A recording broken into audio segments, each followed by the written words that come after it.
Hey, Dave Knight here at 123daytrade.com. Thanks for watching. Thanks for being here. Today was Wednesday, May 16th, 2018. As you can see, I'm still coming from you from this angle. Therefore, that angle is not working yet. I'm still waiting to get that computer back. They told me a week. I think I dropped it off Thursday of last week or Wednesday of last week. Or maybe it was even Friday. I can't remember. But anyways, regardless of that, hopefully we'll have it back by the end of the week or beginning of next. At least for me personally, to have it back and then have to load everything back onto it and hopefully keep my kid away from loading stuff on that I'm not sure what it is. The CL pit strategy today was a net loser, about anywhere between 24 to 34 ticks depending upon how you would have traded it today.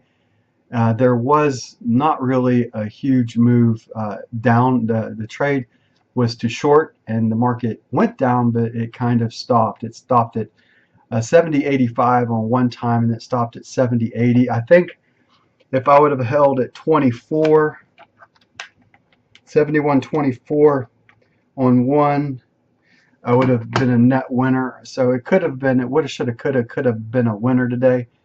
The other side of this is the close of business trade that I like to put on, where the market can go from 1 to 1.5p was a winner, and that was anywhere between 20 to 29 ticks, depending upon how much you would have taken out per contract.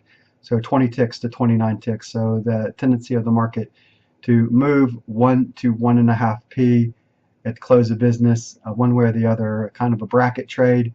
If the market is not showing one way or the other, the market in this case decided to take out the high that was there, 71.36, and went up to a high of 71.56. So it went 20 ticks higher than the 36, and that happens quite a lot.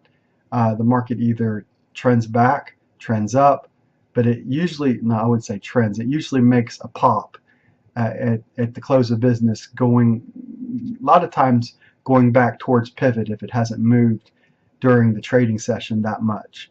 So you could say that you trade towards pivot, or you trade towards the nearest resistance or support level sometimes as well. But like today, the market looked like it was heavy and wanted to come down. It wouldn't. Therefore, what wouldn't come down should go up. The Bugs Bunny side of the trade as well. So a lot of times you can err to the side of pivot, find where pivot is on a day that's not moving, and when the market is unsure of where it wants to go, that is a strong magnet that pulls it. So in this case, it actually pulled away from pivot. But if you know that above pivot is a valid situation and taking it on, then it struggled most of the day. It stayed below pivot, and then when it finally got above it, it kept biting at 71.13 area, 70 right around pivot pretty much all day long. Watch the market today in any shape, form, or manner. Pivot point was at 71.11 today, and we were in and around that level pretty much the whole day.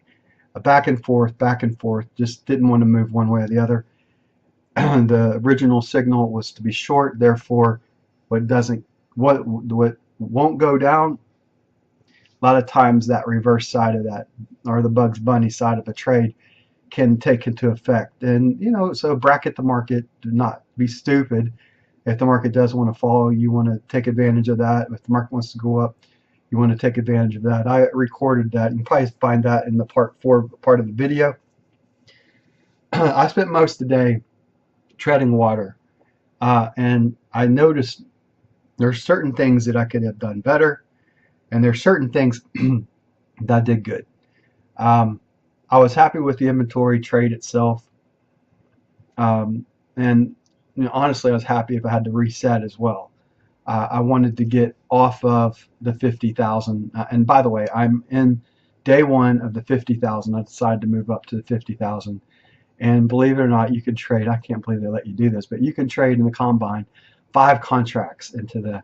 That's not something you want to do unless you have an extreme good edge, but the edge being today 1 to 1.5p was an extremely aggressive trade.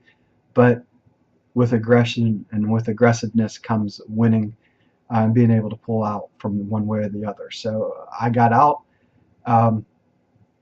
not having to reset, moving forward, looking at that 3,000 target, and we'll go back to buying your edge, right? I've been writing down on my board where my edges are a lot of times, and the close of business or last 30 minutes of trading can be an advantage, and maybe that's what I need to look at sometimes more than others, especially when the market's not trending. So to be smart enough to stand aside, walk away, and then come back for the last 30 minutes can be a profitable situation to get into. I guess that's it. If and bots were candy and nuts today, I would have kept my short, at least one contract, in above 71.24 on the retracement that took the market down to 70.80 and 70.85, and I probably would have got out of that most likely around pivot, if not before. It did not 71. I think if you look at 71.36 as the high, a 3p move today would have been 70.77. We did not go 3p from the high during the session. The low of today's trading, well, actually did go down, went 70.66. But during the market itself, it didn't happen during, I don't believe that happened during session, it happened prior to us starting the 9 o'clock mark, or before, after the inventories, I believe. Let's look here. It came in at 9 a.m., which is prior to the inventory number coming out. So the low was posted prior to the inventory number, and we didn't approach it again. I think the lowest we got after that was around 70.80. Yeah, 70.80, then 70.85. 70.85, 70.80. 70.80 was posted low after the inventories came out today. So once again, there was no 3p move. Even if you looked at the high of the market at that point in time was 71.36, a 3p move today would have been 70.77. Most likely, you would have been getting out around on the inventory. If you would have held it and been able to hold, you would have been getting out around the pivot point after it went down the first time and been getting out of it. So it could have been a win. I've got to learn how to trade that second contract with more confidence when I do put it on. So that's on me and how I'm going to handle trading that second. So it's going to take some time for me to figure that out. It's been a while since I've been in the 50K combine. Hopefully, I like the idea that I have to go for 3,000 and I can trade, 2 contracts or 3 contracts. I want to be able to trade 2, and I want to get, move on.